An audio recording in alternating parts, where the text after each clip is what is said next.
Hi guys, welcome back again to our channel. So guys, ito na yung part 4 ng ating vlog. So guys, kung hindi ka pa nakakapanood ng aming part 1, part 2, and part 3, nandyan po sa description below. Ilalagay ko na lang para po at least ay makasunod kayo. Ito pong natin, pinapagawa natin ay Lumina yung end unit. Yan, so check na natin kung ano na ang update dito sa loob. Check natin.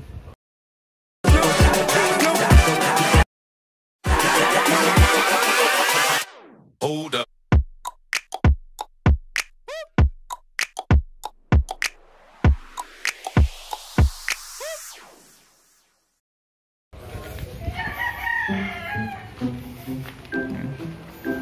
Okay, sana.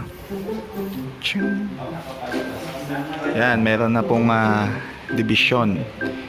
Yan, ito yung pinaka-kwarto. Tapos doon ay yung walk-in closet. Itong nagpapagawa. Yan. So, ito na, Hardiplex. Hardiplex. Meron na rin kisame. Yan. Maganda yung pagkakagawa. Yan, punta tayo dito sa kwarto. Yan, malapad. Kitang kita. So, punta tayo dito. Yan. Ganyan siya kalapad. Yan, ito yung pinaka-kwarto. Ito yung pinakasala. Dito. Yan, pinakasala. So, okay na yung ating kisame. Maganda na. Close na siya, no? Ang ganda. Ito, magiging walk-in closet ni Mami. Ayan. So dito magkakaroon ng harang na ano to, may cabinet division, no? Para dito, bukod dito kaya siya dalawang pinto. Ito pinto ng kwarto, ito pinto ng walk-in closet. Ayan. So dito meron na rin pader. Ayan, napadera na. Ayan. So may kisame na rin. Ayan, meron ng kisame. So, ganun yung ginawa nila, dugtong. Tapos yan, meron pa. Pa-drain down. Kita nyo? Pa-drain dito. Yan. So, eto. May, ano ba ng ano dito, may? Dito. Ano bang gagawin dito? Pwede siyang laundry area, pwede siyang bodega. Laundry area, tas bodega. Stock room. Ayan, pinaka-bodega.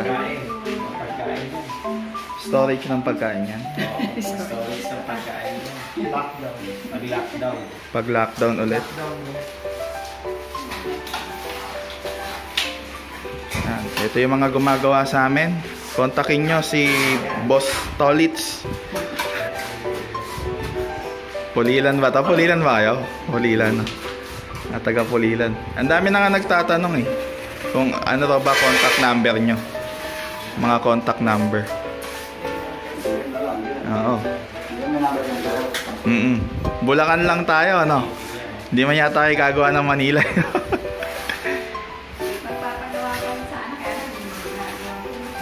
Yan, si Boss Tolits. Nakikita nyo si Boss Tolits yung mga gawa.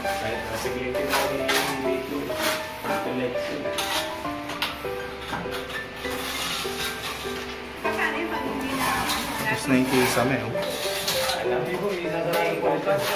Ayan, sa sarado pa.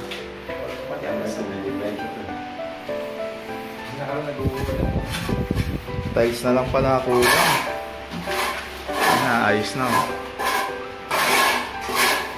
Bukas na yung deliver yan tayo. Hindi bukas. Ay, ulit pala, hindi ko nga pala bukas. Yan, ito na. Ito na yung, ano, yung finish. Malapit na. No, kaya guys, kung hindi pa kayo nakakapag-subscribe sa aming channel, no, kahit namin kayo na mag-subscribe, like, share ito pong aming pong video. At kung sakali po magpapagawa kayo ng Lumina, meron po tayong mga tao rito. Lalagay ko na lang din po dito sa baba ng screen na to kung ano yung contact number ng gumagawa dito sa amin. At yan, nakita nyo naman yung kanilang gawa. Maayos, no? Ayun ang kinis. Maayos. Isipin nyo, oh. Diba? Maayos, fit na fit. Okay naman, no? So ayan, mamasilyahan na lang at pipinturahan. Good na yan. Good na good. Silip tayo dito. So ayan. So guys, ito ay pakyaw, no? Pakyawan to. Wala po ditong arawan. Lahat po pinapapakyaw natin. Yan, magtanong na lang kayo doon kay Boss Tolitz kung magkano. Yan. Yan yung kanilang gawa.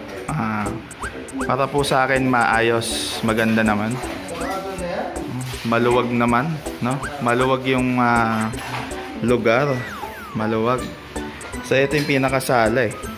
Kainan, may CR, merong storage room, may walk-in closet, may kwarto. Isang room lang po muna. Ayan. Kasi mag-asawa lang naman po titira dito. Hindi naman po marami. Ayan o guys, tingnan nyo. Maayos naman. So ayan, mamasilyahan pa at pipinturahan. Ayan, magkita-kita tayo ulit sa next vlog, no? Ayan yung update ngayon dito sa part 4 ng ating Lumina na pinagagawa. Ayan, no? Kaya guys, kung meron kayong tanong, just comment down below. Magtanong lang kayo at sisikapin namin sagutin ang bawat mga katanungan nyo ayon sa aming experience. Ayan, so ito na yung mga tiles natin. Excited na ako na makita ito. Ayan, dito sa ating pinapagawa. So yung mga gamit natin. Shout out sa Makita. Ayan. At ito yung ating lababong gagamitin. Tatak niyan ay Posi. Ito pa yung mga tiles natin, naka-ready na. Nakaka-excite na makita yung mga design. So guys, keep on watching dito sa aming pong video para po makita nyo rin, no, kung ano yung mga updates dito at kung ano yung mga design. At baka mamaya meron kayong ma-type pa na design ay pwede nyo naman pong gayahin, no. Welcome naman po, hindi naman po kami nagsusungit sa design. Pwede nyo pong gayahin. Malay nyo naman, meron kayong magustuhan, di ba? Yan. At yung meron din kami gumagawa, yan, pwede nyo rin siyang kontakin para at least kung magpapagawa kayo. Dito po, sila nakabase sa Bulacan. Kasi po ito pong amin ay Plaridel, Bulacan. So, pwede nyo silang kontakin kung taga Bulacan kayo. At kung kayo naman ay nasa malayong lugar, depende po na lang po sa pag-uusap nyo. Yan, ang gumagawa po dito sa amin. Siguro po, pagtapos po nila ditong gumawa, pwede naman, no? Yan, around sila, around Bulacan. So, syempre, hindi naman po magtatapos yung ating video sa loob ng bahay. Bago, syempre, update ko rin kayo. Ayan na po yung mga palay. Diba? Ang lalaki na. Ang lalaki na. Unlike before, diba? Bagong tanim. Ngayon, grabe. Tingnan nyo po yung view. Ayan po yung view namin dito. Kasi ito po, sako pa rin ito ng end unit. Ito, sako pa rin yan. So guys, dito magkakaroon tayo ng malaking bintana dyan para yung hangin, no? Kung mapapansin nyo, lakas ng hangin. Tingnan nyo yung galaw ng dahon. Diba? Ayan, no? Magalaw-galaw yung dahon. Ibig sabihin, malakas yung hangin dito. So kung may bintana rito, very very good idea. Para yung view, tatanggalin naman itong mga damo-damo na tayo. Para yung view, pagsilip nyo ng umagang-umaga, wow, mga palay ang bubungad sa inyo. Tsaka guys, kapag nagbunga yung palay, alam na alam to ng mga taga-bukid at mga nag-farm na yung pagkaya na nagbunga, napakabango ng aroma niyan, di ba? Yung para siyang manamis-namis na hindi mo maintindihan. Ganyan yan kapag nagbunga yan ng palay. Yan, mabango dito sa may paligid ako. Yan, pag naglagay ng bintana dyan, pasok lahat ng hangin mula doon. Isipin nyo, wala dyang pollution. Talagang napakaganda guys, no? No? Napakaganda. Kaya guys, no, kung mayroon kayong balak na kumuha dito, kumuha na kayo. Yan.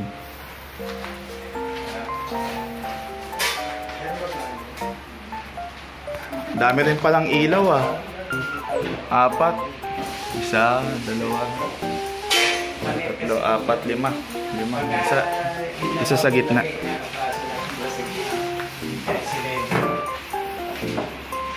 ang gusto ni Mami. Dito walang ilaw. Yun, may nakalawit. Yung isa. May spotlight tayo dyan. May spotlight. Ito yung pinakalababo. Papatong na lang yun, oh. Dito tayo. Yun, oh. Ito PPR to. Para makapal. Kasi may design po pa natin yung tiles sa loob. Para po kung may anak ko, para mga tiles. Alam niya kung ano yung mga tiles ilalagay sa loob ng lalabo. Ay, ng ano dito.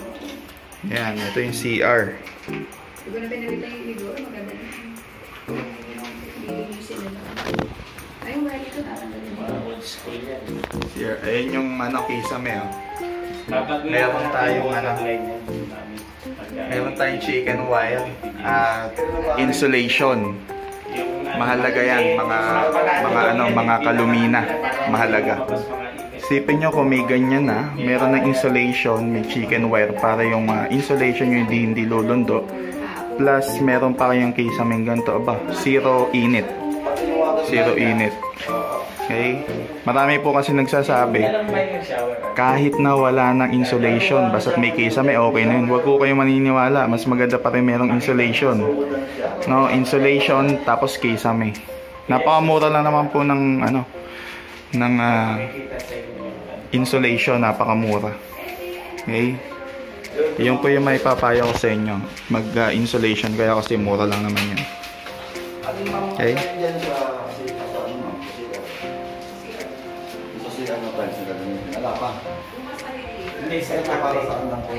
Tapos ito yung pintuan papuntang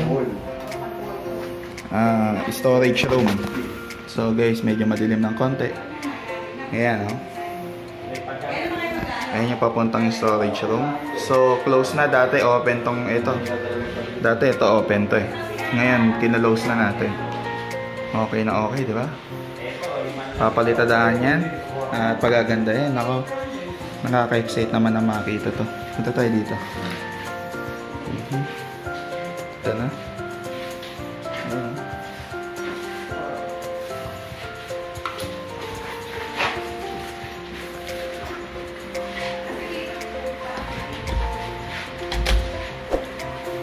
Ayan. So, ito yung mga simento natin. Back up. Ano yan? Ito na yung shower. Bidet. Yan, bidet sa Doro. Sa toilet. Watergate, no? Mahal yan, ah. Watergate.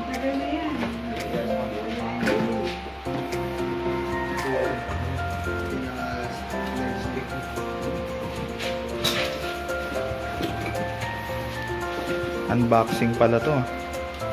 Ano yan? Fix, oo nga. Yung pinaka-plato. Ayun yung pinaka-tubo. Hindi na shower, ano yan eh, na telephone type. Hindi na. Ayun yung nakaganon, no? Nakaposisyon na. Ayun, no? Ganyan, no? So, ito yung pinaka... Yan yung pinaka-ano. Hindi naka-shower head. Stainless, ah. Ano ba yan? Tama ba? Stainless yan. Talagang hindi na nangangalawang. Ayun, no? Pihitan. Ito yung pamihit. Bali dyan na rin yung bidet. Manggagaling. Ayun, no? May islat, eh. Oo. Kasi ito yung sa grade. Sa baba ng shower. Siguro sa baba ng shower. Alulod, oh. Tingnan natin, alulod. Grabe. Stainless 304.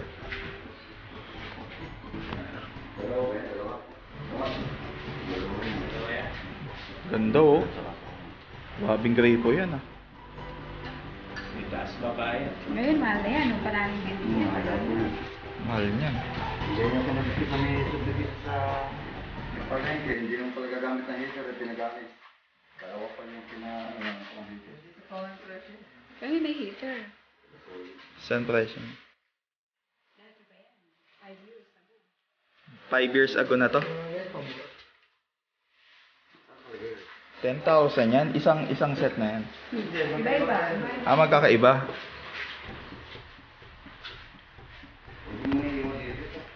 Maganda na ng paganda. Yan guys, no? Ulitin ko ulit, nakaka-excite na makitang tapos na to. Ano, itanay mo natin to. Madagang pa rin. Kaya nga po rin, hindi mo putot-putot. Mga mami mga masiklot ka, sayang. Oo. Makakagawa agad tayo ng ano. Baka Mabilis. masukan dito. Ito lang ang daan, sa bakod lang, sa buhod lang. Madali na, oh. Dapat siguro hindi na Ready mo.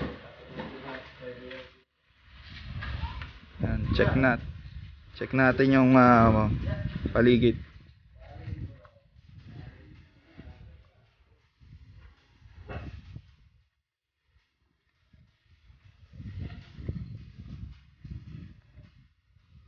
Ang lalaki na ng talong. Ang lalaki na ng talong. Dati bulaklak pa lang yung binibidyoan ko. Ngayon, ito na, may mga talong na sila, oh. Grabe, ang cute talaga pagka may tanim. Ito rin siya, no? Ano rin to, na talong din to, no? Ito nga, oh. Tindi, oh. Nasa daan lang. No? Tindi. Oh, no? Nakakatawa, eh, no? Kapag mayroong mga ganyan tanim. Yan guys, no, yun lang ang aming video ngayon. Ito yung part 4 ng ating vlog. So guys, ulitin ko, lagay ko na lang yung part 1, part 2, part 3 dito sa may description below. Panoorin nyo na lang para at least makasabay kayo dito sa aming pinagagawang Lumina. At yan, no, at kung kayo ay nakakuha ng unit dito sa Lumina, ay panoorin nyo rin itong video ito, no, para at least ay makita nyo. Yan. Yun lang guys, no, mag-subscribe kayo dito sa aming channel. At syempre nagpapasalamat kami, we are now 3,000 subscribers na, no? Nakakagulat dahil umabot na tayo ng 3,000 subscribers. At syempre maraming salamat din sa mga nagsasubscribe. God bless po sa inyo lahat. At yun lamang po, ako nga po palang inyong lingkod na si Timan.